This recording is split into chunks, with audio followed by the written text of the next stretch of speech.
And my boss at the time was like, yeah, she's still with us. And he's like, she? I cried last year when I literally cried. I was so happy.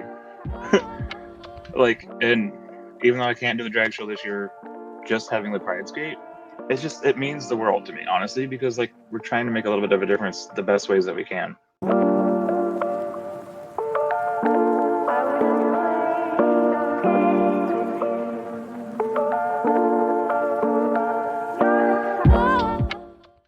Welcome back to the Pride and Puck podcast. This is episode number 27. I am your host, Andrew McDougall.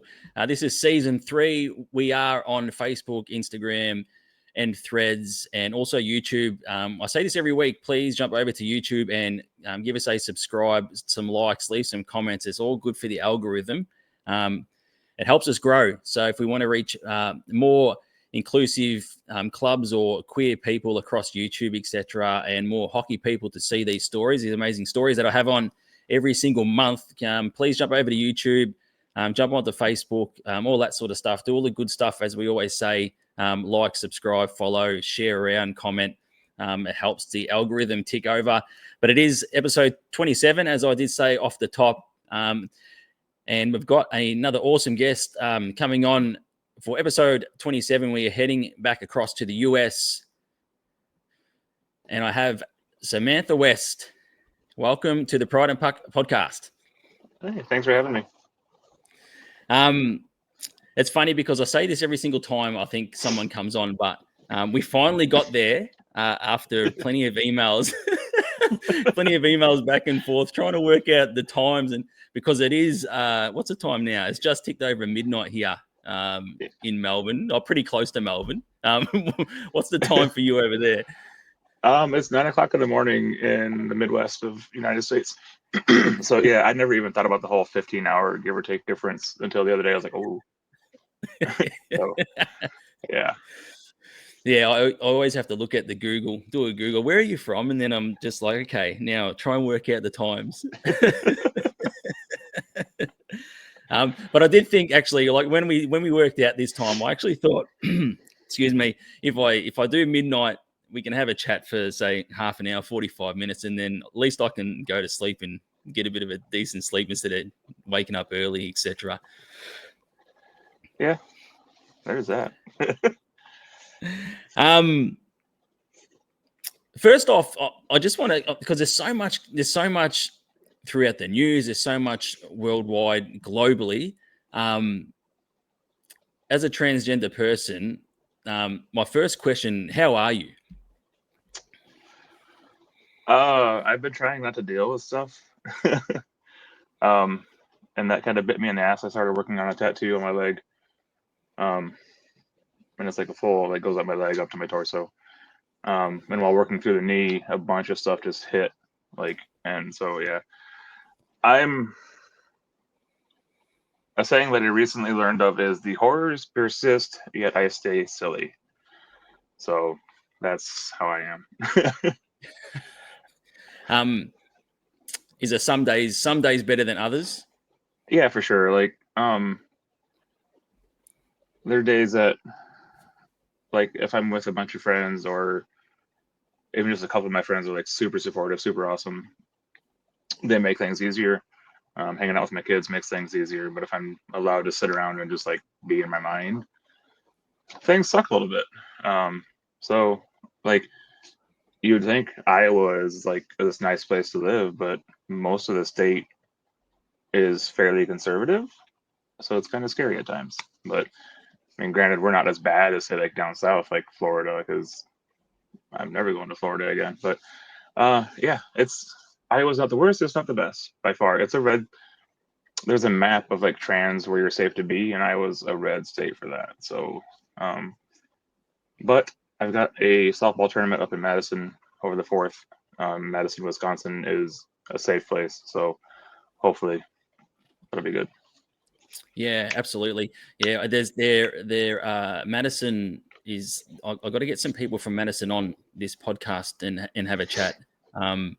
Very influential within the inclusive queer hockey space, and everyone speaks highly of them. I was going to ask where you are living now, because I know that obviously so many different states and towns and cities are different. It's the same here in Australia. You'll get your pockets of more progressive cities and towns. And I did speak to Johnny Valentine on the last episode from Phoenix about that area. Overall, where you live, what is it like for queer or transgender people, non-binary people? It's not terrible, especially when. So I live outside of Iowa City in a small town. Not small, whatever. In a smaller town than Iowa City called Coralville. Iowa City is the home of the University of Iowa. So when college is in town, there's a whole bunch of like-minded people. Even when college is out, you still got a fair number of like-minded people. So like the actual people that live in the area are okay, but like you have people visiting. And like since I work in a mall at the ice rink, people come to skate that aren't always the most friendly.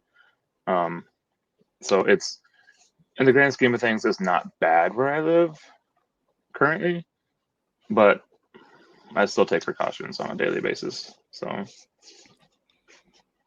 yeah, absolutely. How different is it?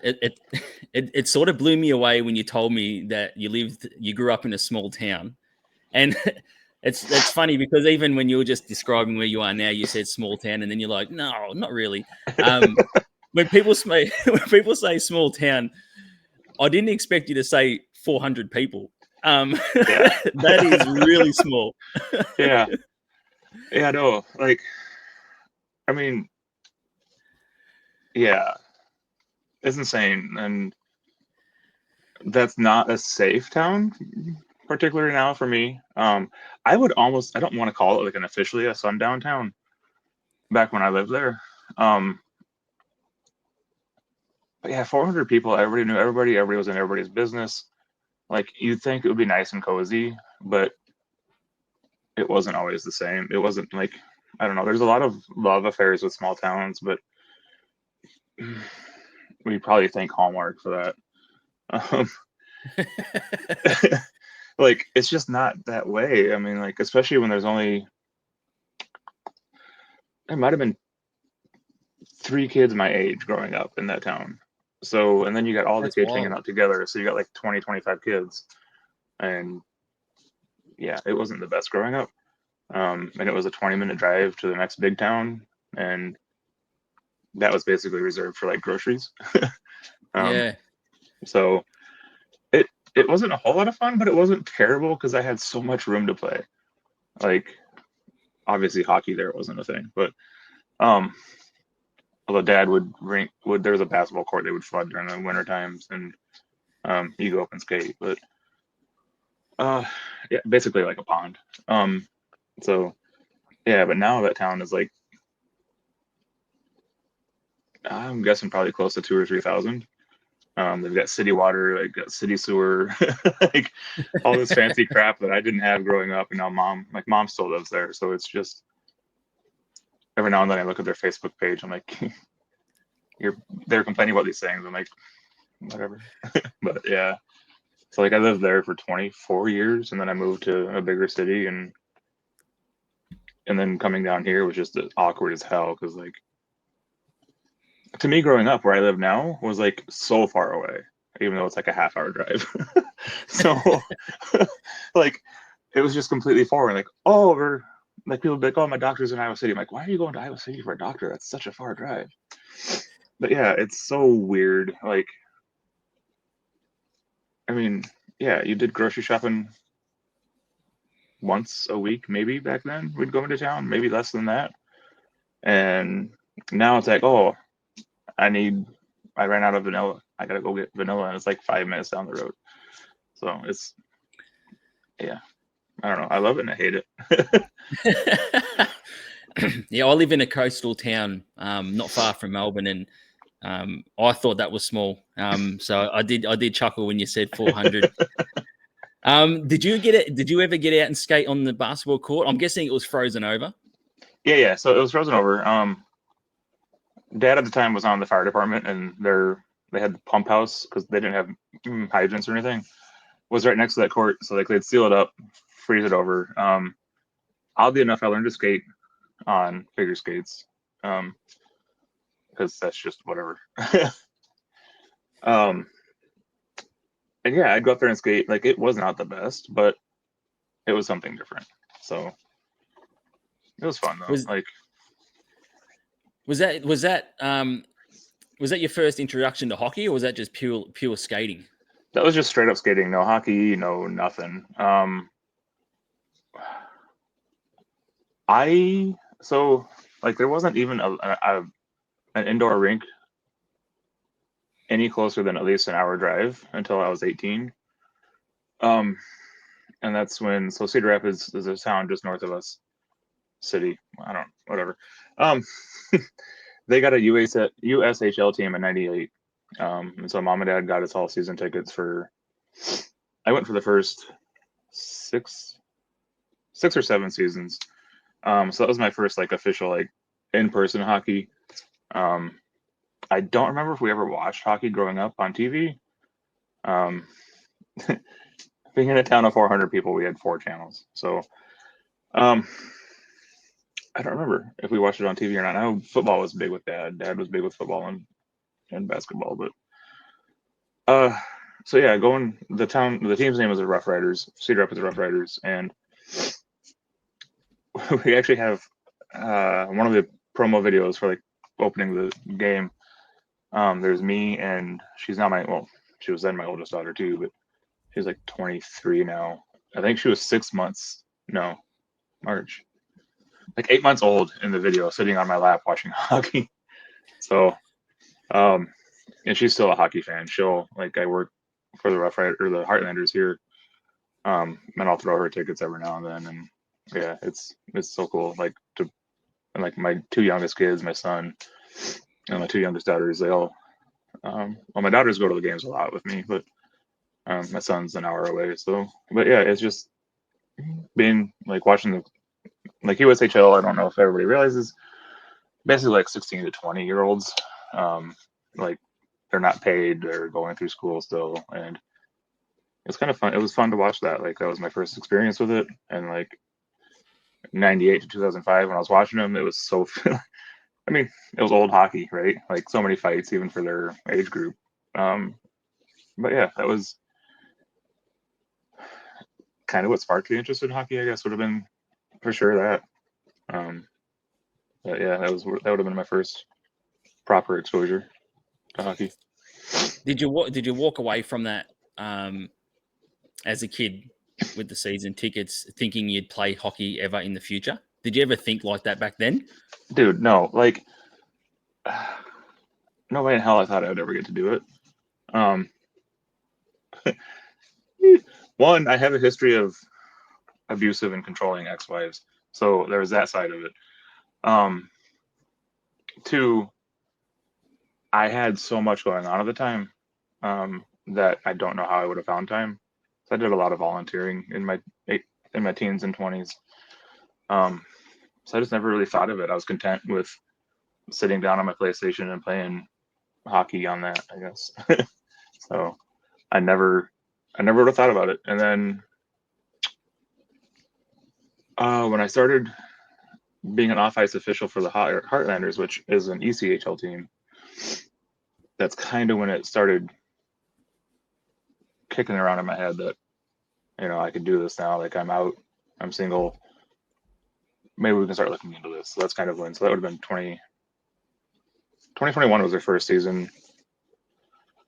And then my therapist was talking to them about it, and they're like, "Why don't you just go play?" I'm like, "Is it that easy?"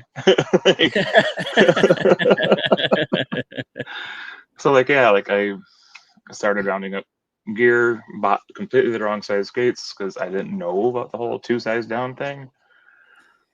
So I was skating around in a pair of size 10 Bowers, and I had hardly any steel left because they were a good deal. And then I learned a lesson. Sometimes I guess buying cheap used stuff isn't always the best, because the pants that I had no hip protection, and my first game I fell and got probably not the first game, the first season, I fell and got a hip what the hell are they called? Whatever, I forget what it is. That really bad bruise on your hip that you could lose your leg. And so then I had to get new pants. And then eventually I got new skates, I think last year. And like the proper size skates was such a big help. Like it's insane. You wouldn't even think about it. But yeah, like between watching the Rough Riders, watching the Heartlanders, and honestly watching the Heartlanders helped too, because like I get so pissed off at myself for falling in games. And like it's my first season. I'm gonna fall. Yeah. Like I can't even stop properly. I totally feel you. I totally feel you. And then I see these dudes that are professionals falling. I'm like, okay, I can give myself a little bit of grace. So yeah, that's kind of how it all started. It was like watching them and then working for them and just kind of between my therapist and like I'd wanted to play not a long time ago, probably 10 plus years ago, 10, 15 years ago. I wanted to play, and at the time my ex was like, no. She didn't even want me to do triathlons, which whatever. So yeah, that's kind of where it came from. I know that you had a lot of mental struggles over your time. You're probably still dealing with that now with a therapist. It's never ending. Do you feel like, I know that you had a lot of like physical jobs, etc., over your time, which would have been quite rewarding as well, I would assume. But do you feel like those sort of jobs was your way of trying to just stay busy, trying to deal with a lot of things that you're going through in your head? Yeah. Like I never really look at it that way. But yeah. And I also never really looked at it that way of like having 4 jobs at once. With some of my coworkers are like, dude, you do this, you're a firefighter, you're an EMT. And for a little bit I was a reserve police officer trying to do good, but that failed. Because it's hard. And like, yeah, I was just staying busy to run away from stuff. In all honesty, like I didn't want to deal with anything. Plus, at the time, you weren't supposed to deal with anything, right? Like, it wasn't okay to deal. It was like you just had. Yeah. That's how I was raised by, not necessarily my mom, but like stuff I got from dad, stuff I got from being in the Boy Scouts. Like, yeah, that's just how you're not supposed to ask for help. You're not supposed to deal with things, whatever. And I turned to alcohol at some point. Had a really bad time for a while, and then was able to sober up, stayed sober for a long time. I think I went 12 years staying sober. And then like I tried having a drink every now and then here recently, and then I'm like, no, we're gonna just stay with being sober. Just because I was realizing like I wasn't drinking to enjoy it. I was drinking to shut off my mind. And even if I just had the one drink, it's still doing the same thing. So it's not really healthy. So I was just like, all right, we're done with that. So I struggled with benzos for a little bit. I was prescribed benzos for 15 years. Before I started, 12 years before I started going off of them. Started abusing them at one point, and took 3 years to get off of them. And I'm super glad I'm off of them. But it was a bitch to go off. So, yeah, not dealing with stuff when I should have. Like, I have issues that aren't curable, per se, with therapy and medicines. Medicines help. But, like, it probably would have been a lot easier if I dealt with some of this crap back then, instead of waiting until my 30s and 40s. So, yeah, it's like, people get made fun of for getting help, but you know what? It takes a lot of strength and courage to get the help that you need. Yeah. It's a bit of a chicken way to turn to alcohol and drugs. And like, I'm not saying, like you can drink, I don't care, but you just got to be careful with the stuff that you're doing. Yeah, absolutely. It's still very prevalent around the world. It's what we have here. I'm guessing it might be in America. It's not weak to speak, but it's still very much prevalent around the world. And yeah, I can sort of relate to you a little bit. I stopped drinking about 4 months ago now. Just looking back on why I drank and the reasons behind it. So, right in your corner with all of that sort of stuff. Was there a moment that on your journey, was there a moment where, or a turning point where you really sort of discovered who you were, discovered yourself? Was there a certain moment in your life that almost like a light bulb moment? Yeah, there's a few. One of them's not very pretty. And like 2018, I had this friend who had this like super masculine job. He worked in a oh Christ, where they make steel. And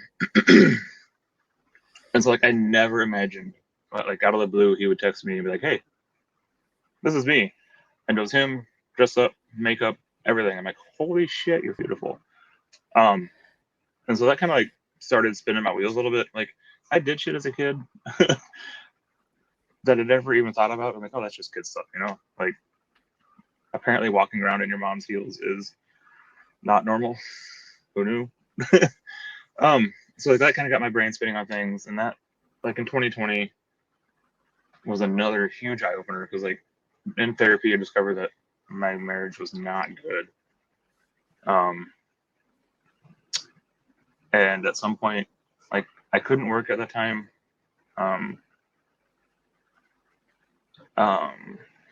So like I was stuck in a house that I couldn't get out of. I had no money coming in. I didn't foresee being able to work at all or have any money coming in. So I had, and like I've dealt with suicide ideology most of my life. And that night I had a plan. I started my plan. And it was just an overdose. But like the year before, my ex had broken her ankle, so there's a ton of painkillers left. And then of course I had my benzos, which everybody loves benzos. So that was my plan. And then I got enough of my benzos in. I was like, okay, we're gonna go over to this. And then she had, for some reason, gotten rid of them. So it was like obviously a failed attempt. Went to the hospital. Met my now psychiatrist then, and at the time she was a student. And that's when stuff started clicking even more. It was like she handed me it's meant more for kids, but like whatever, it works for everybody. It's called the gender unicorn. So it kind of helps you figure out like your gender identity, who you're attracted to, what your like sexual type is, like from agender to or asexual to whatever. And at that time I was like, okay, I'm like cool. This is helping things out. And that kind of sparked and it came out while I was in the hospital as non-binary. Started going by Sammy. Sammy was a lady that I was following on. She does cyclocross. I don't know if she still does cyclocross or not. Basically, you take a road bike, put fat tires on it, and ride on the grass. It's a crazy sport. And I used to love it. I still do, but I don't. Yeah. And so that's where I came up with Sammy. And then eventually we transitioned to Samantha as time goes. So that was 2020 was a Kickstarter. It took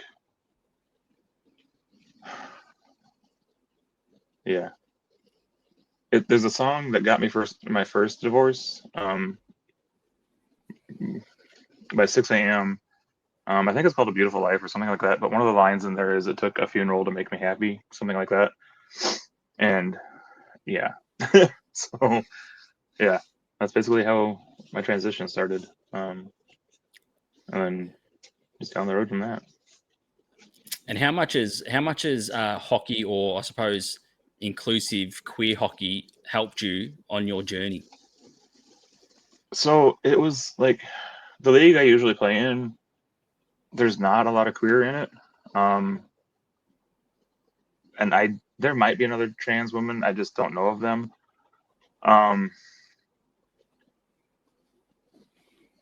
My very first team, the captain is like super conservative, which I had to like tread water with. I was not comfortable being out to anybody in that locker room. I didn't even like, I would put all my undershit on at home and then go there and get dressed. I would never like change everything there. So that was a little sketchy. The next season I was on a team captained by I've always assumed she's queer. I've never like confirmed it, but yeah.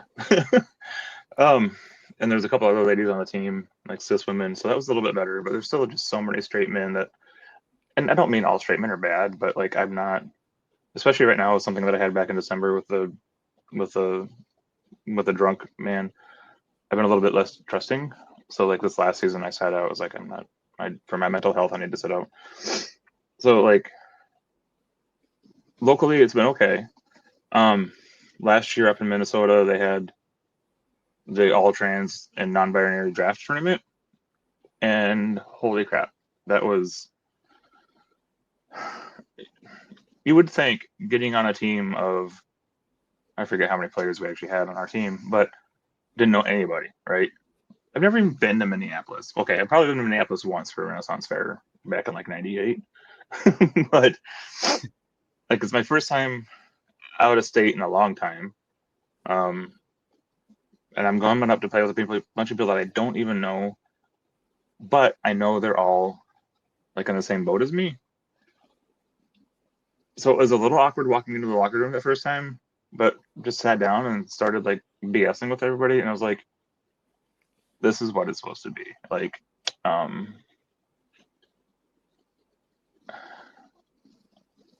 we need our safe spaces, and that tournament was such a safe space. Like, knowing that everybody, no matter what team you're playing, was in the same boat as you.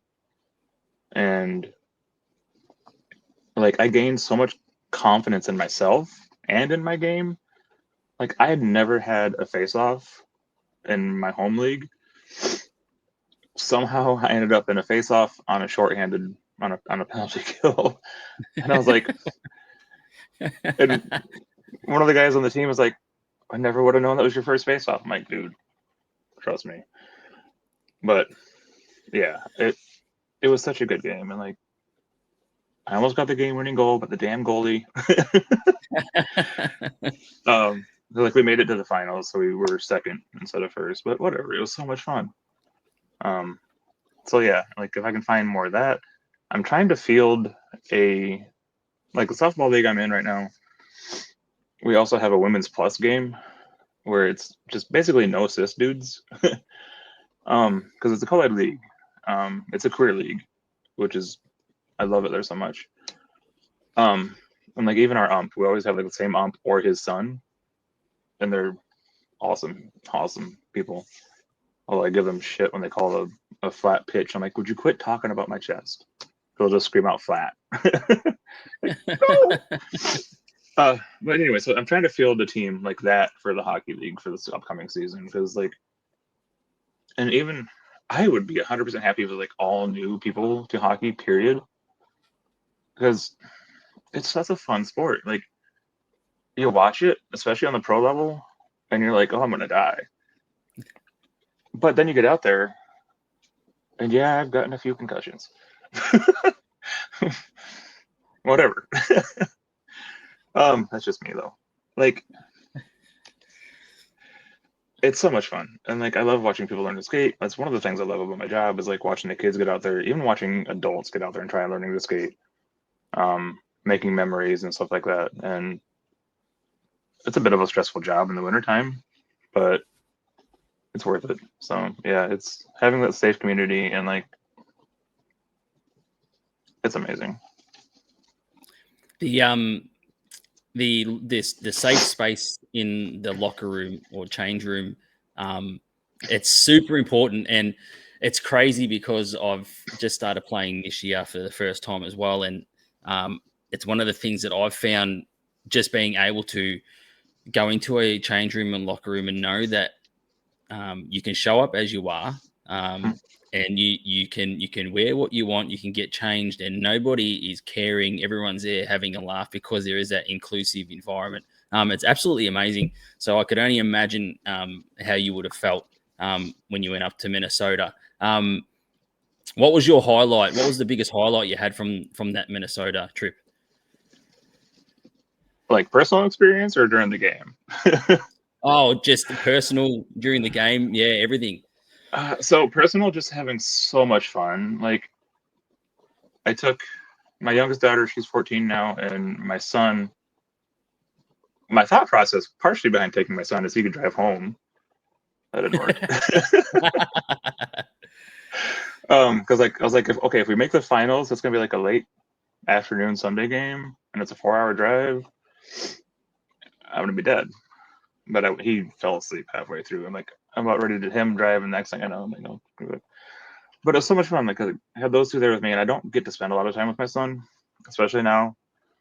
And like just doing things, and like we went to that big ass cathedral. Made a joke. Like it was so hot in there. I'm like, why am I sweating so bad? Am I going to hell? My daughter's like, you can't say that. I'm like, I can. I just did. It's like just being there was cool. Feeling mostly safe walking around that town was cool. But like just the highlight from the game, like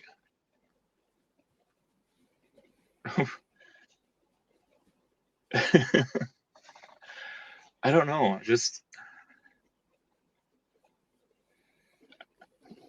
I had to laugh because I shared a clip with a friend who is also a referee for like well, he refs at the league that we play in.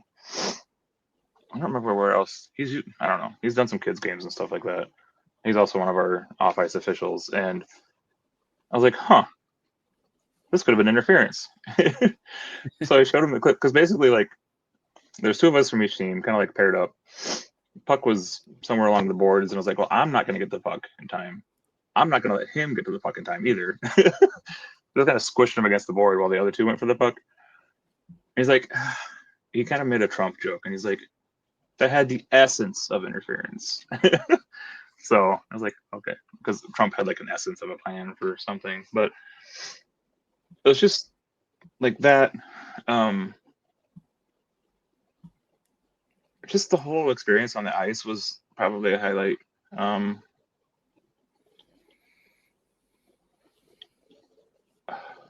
don't know. It was like in overtime of the final game,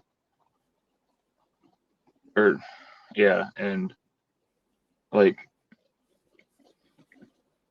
goalies made a save, rebound, and it's funny because you're like, if you look at the pictures that my kids took versus the video of what the people took, it shows different stories. Because like I was right in front of the goalie. I forget which hand I was playing with that game. I can play either way, which is weird. And I went to get it, and I didn't think I got it. Like in my head, I'm like, oh, I completely whiffed, and like I fell as I was shooting the puck. And like in the pictures, it looks like I whiffed, but in the video, and then when talking to the goalie later, she was kind of, I don't know, like it should have gone in, basically. Because like I was stretching out to get it, and like just fell, and like it was going in, and then she managed to stop it. So I was like, I could have got the game-winning goal. Could have been the savior. But just like the confidence, because like before that, I generally didn't crash the net as a right wing. I would just kind of hang off on the side. Yeah, and then I was like, screw it, we're going for it, and I didn't die. So yeah. So just confidence building, it's which is always good, just being in that environment. You did mention about being an off-ice official for the ECHL, and you did mention how much you can be yourself within that environment as well. Was there a certain moment where you felt truly accepted within the ECHL? Yeah, and it's really funny. So Derek Damon has been our head coach. He was our assistant coach the first season, and then our head coach the next 3 seasons. He's headed over to USHL team in Des Moines, which really irritates me because he's why I felt safe in that environment. I think like the second summer they were here, he asked my boss if I was still employed because we had shut down to take the ice out and put it back in, and then something happened. One of the compressors took a crap, which knocked out the whole plant, so we lost the ice again. So we weren't working, and then like they were putting it back in, and Derek had come in and asked about me, and my boss at the time was like, "Yeah, she's still with us," and he's like, "She?" And so my boss told me about that interaction. And he was like, "He's actually pretty cool with it," which I honestly, like, no hate to hockey players, but when you see professional sports and somebody comes out as gay, it goes sideways. And hockey is just still pretty brutal at times. Which I have discovered this year and actually ended up filing a harassment claim with ECHL as a whole for a different team. But so like, and then he came up to me while I was working one night because he was teaching, and he came off the ice and like we talked a little bit and talked about that little aspect a little bit. And as he walked away, he turns around and he's like, "Hey," I'm like, he's like, "I'm really happy that you're happy and you're doing what's right for you." So that moment allowed me to be even more myself at games because I was still hiding myself, and I was still hiding myself from coworkers there. I didn't like officially come out to anybody until like this season, because I was just scared. So yeah, with Derek being there, knowing that him, Yuki Mura is one of he's like our franchise player. He's so awesome. He's Japanese born, came to America when he played in USHL for a little bit. I've helped him with like extra ice time and stuff. He was on the Japanese national team last season. Like he's just so awesome. If he leaves, if he doesn't come back, I'm gonna cry. I already cried enough when Derek was leaving. Like, and it was amazing. Like, he came in like on his last day for practice before heading out to Japan. And he came in with 3 sticks. One of them was brand new and wrapper. I'm like, it's a little late to be trying out a new stick, isn't it? He's like, "Oh no, it's for you." I'm like, "Excuse me?" And it was like one of his full off custom game sticks, not even like a practice stick. I'm like, okay. Like, it was so amazing. And like, and Derek had given me a stick at one point because that was the point where I'm like, I'm not left-handed, I'm right-handed, or whichever. And he's like, "What is wrong with you?" I'm like, "I don't know." I've been playing one way for like 2 seasons, and now I'm like, okay. It's like he gave me one of the team sticks. Yuki gave me one of his like personal sticks, and it's kind of funny because they're like, if they're not the same blade pattern and everything, they're pretty close. So it's nice to have like, it's like you can use it, you can keep it. I'm like, "Oh, I'm using this bad boy." Like, it's why not, right? So yeah, it's just, and then there's a college player, he just graduated, that I never would have figured he would have had my back like he does. It's just been amazing that some of these guys actually are supportive of things and they're understanding. So yeah, it's beautiful to have that sort of leadership from people within a league like the ECHL. Hopefully, it's a sign of things are slowly starting to turn into a more inclusive sort of space. Are there other queer or trans non-binary people that you know of within the ECHL? not that I know of within our team. I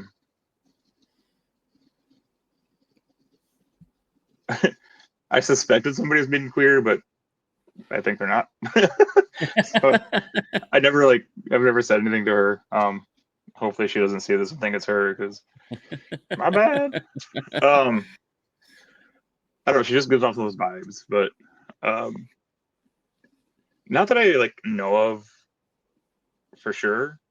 I mean, we have a bunch of interns that are college kids. So maybe, I don't know. But I know, like, especially within our officials group, there are at least a couple of like staunch allies. Like, Yep. One guy is in a band with a trans woman. I think they're the Lipstick Lesbians, if anybody wants to give them a listen. They're a punk band. He'll have to owe me for that shout out now. That might not be the right band. I know he's in 2 different bands. I forget which ones it is, but like he's pretty cool. Yeah, I don't know of any like out anyways. Yeah. I'm sure there's some. There's got to be some throughout the league, right? Yeah. I can't be the only one, but that does make it tricky with some of the hockey teams that are visiting. And like I said, I filed the harassment claim. And they're pretty much not doing anything with it, the best I can tell. So, which is really frustrating because they clearly state they have a 0 tolerance policy, but whatever. But yeah, like if I don't know, like I was afraid to do it at first. And then it's kind of a distraction and a little bit of a safe space at the same time. So, especially since I usually sitting behind a computer entering the stats as the game goes on, like there's so many different jobs as an office official that you can do. Some are just sitting behind a goal, doing pushing a button every now and then, all the way up to putting stuff in the computer. So, or running the clock. Like honestly, if you want to get involved in hockey in any way, shape, or form, sometimes they pay. May not always be the greatest, and it's like every league has these off-ice officials. So, probably won't have a lot of luck getting into the NHL right away. But like even like USHL, FPHL, all the way up. So if there's somewhere that I think maybe you'd like to do this stuff and maybe find some friends and you don't feel like playing hockey, but you like hockey, maybe you can help out that way. Yeah, absolutely. And I think it's so important for, and it's good to hear that you have from your club in the ECHL to have that sort of leadership from people, because I think especially for queer people, if you've got a safe and accepting space, you're going to get the best out of that person, because they're going to be their 100% authentic self. It's just it's common sense, really, at the end of the day. So it's good to hear that. One of the things I needed to ask you before I let you go, because I reckon a lot of people would find it really cool, because when you're at the rink, you see little kids and get excited between intermission. Driving the Zamboni. What's it like to drive the Zamboni?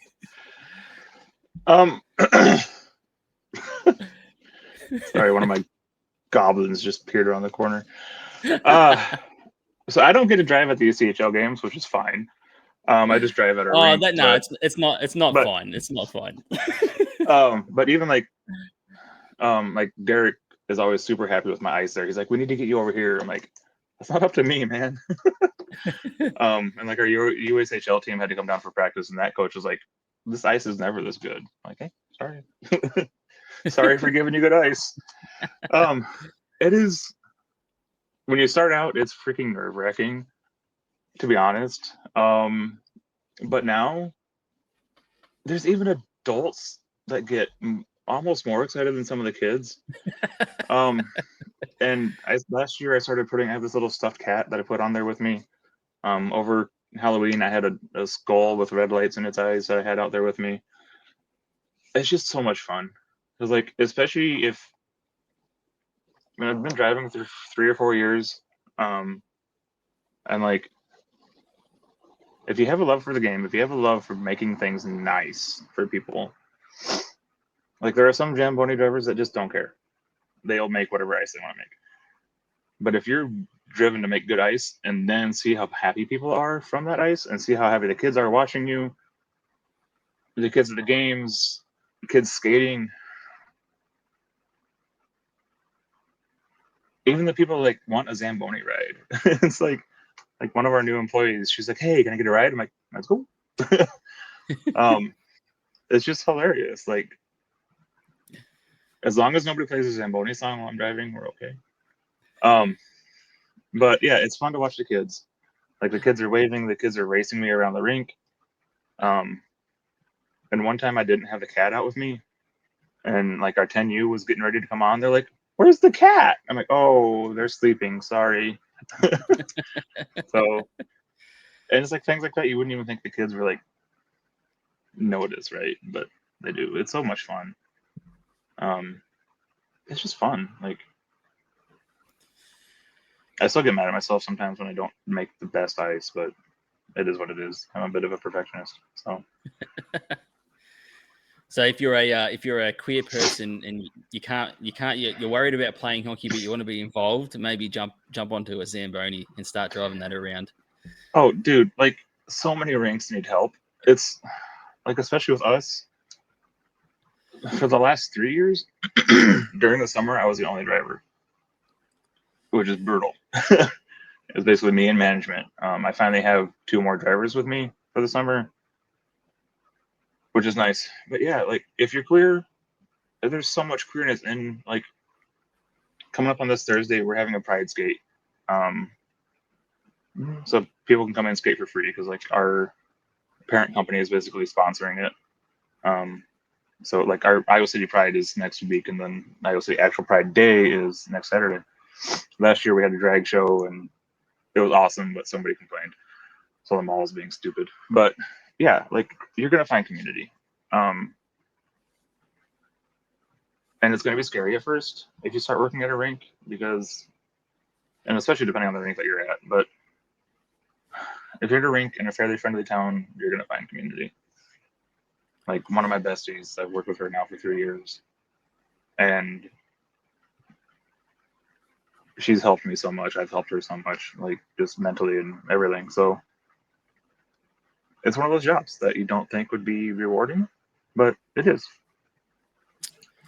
You might not have, I suppose, a inclusive hockey club where you are locally. But how big is it? Because you just touched on it there. How big is it to have a pride skate in your area? Man, I cried last year when I literally cried because like it was my idea and like get everything up and running for the drag skate. Like we called it Ice Capades. Um, we had like 3 drag queens and drag king come out. And we probably had, I don't know how many we actually had skate. We probably had a good 100 people watching. We might have had like 50 skate. Um,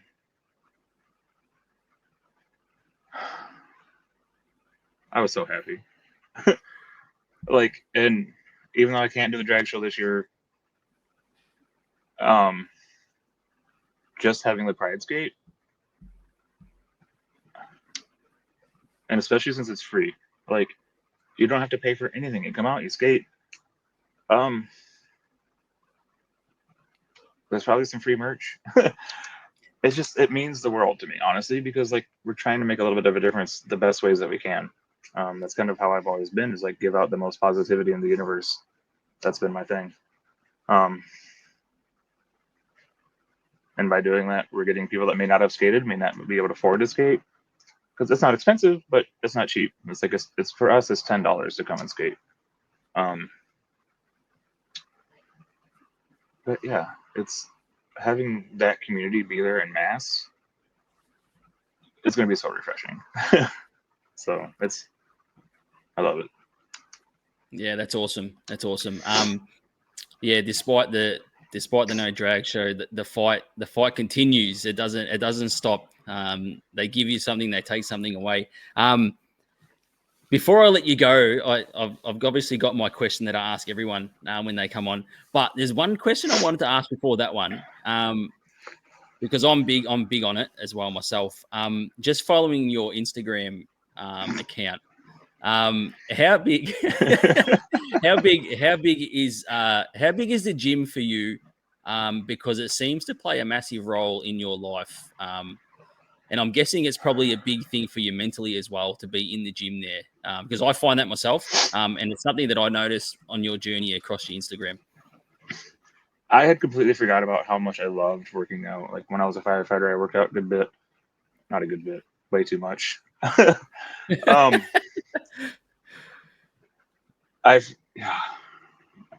glad that's what you picked.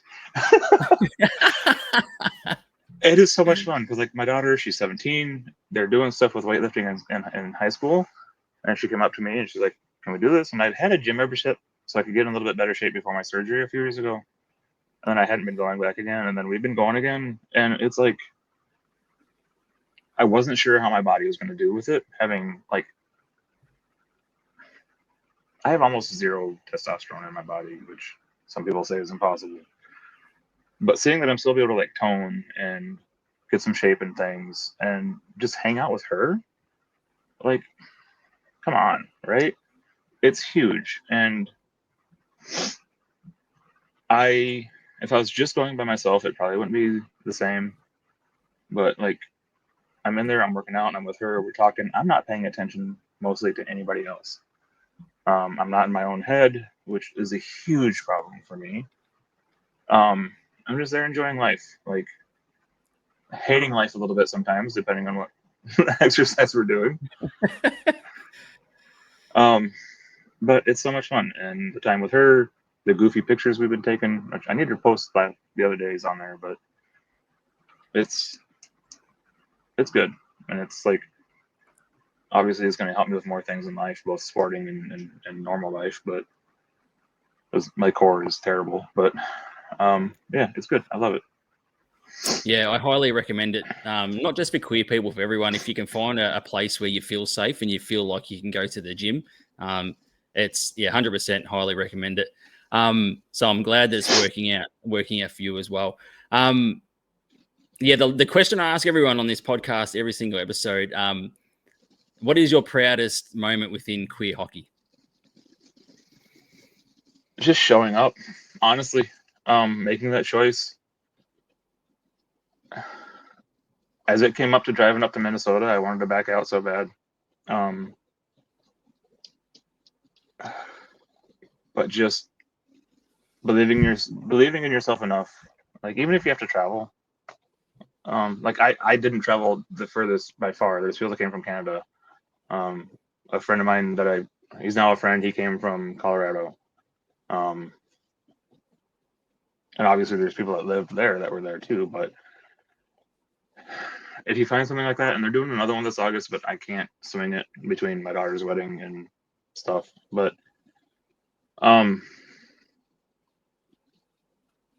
just I guess believing in yourself and showing up and doing it. That's the biggest thing. That's the biggest thing for everything in your life. Believe in yourself and do it. Yeah, take a chance. Because you'll find your people. And I actually, when I'm just talking to you, just sort of going through your journey over the just under an hour now we've been having a chat for. It feels like when you went to Minnesota, it feels like you found your people. Oh, for sure. Like there's a handful of people that I still talk to from that team. I mean, like I still like follow some of them and whatnot on Instagram as I find them, but it's Waffles was one of our goalies, and he keeps trying to get me to move to Colorado. I'm like, dude, no.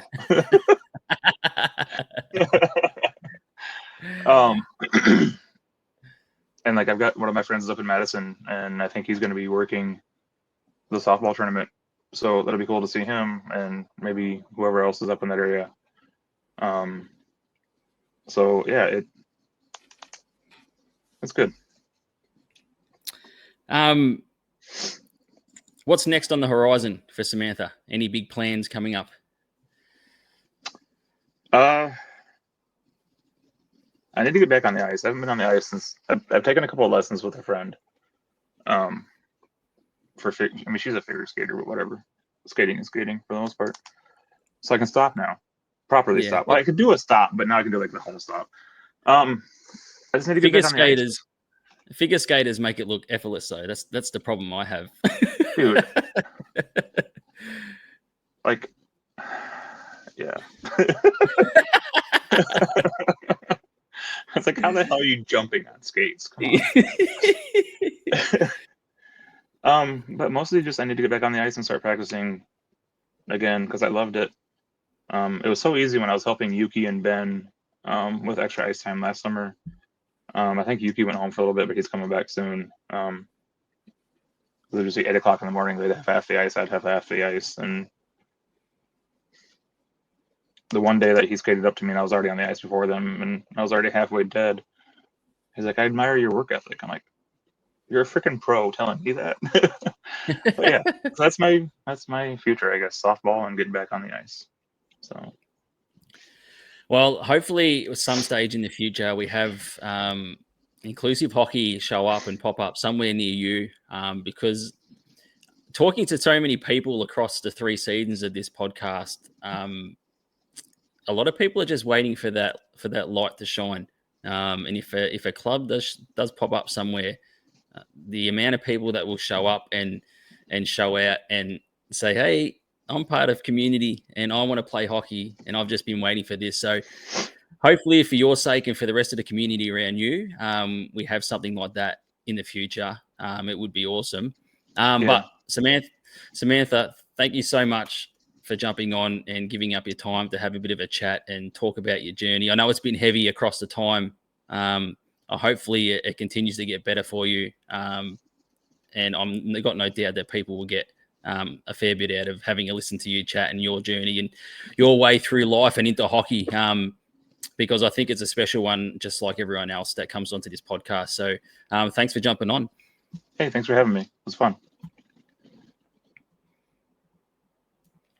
That was Samantha West for episode 27. An awesome chat. I really enjoyed it. I hope you did as well. As we said at the start, this is the Pride and Puck podcast. We are on Facebook, Instagram, Threads, and YouTube. Please jump over and do all the good stuff and give us a like and a subscribe and all the stuff for the algorithm. We'll be back next month for episode 28, getting close to 30, which is crazy in itself. And we'll have another awesome guest on. But I am Andrew McDougall. That was Samantha West. And until next month, we'll talk to you then. Ciao.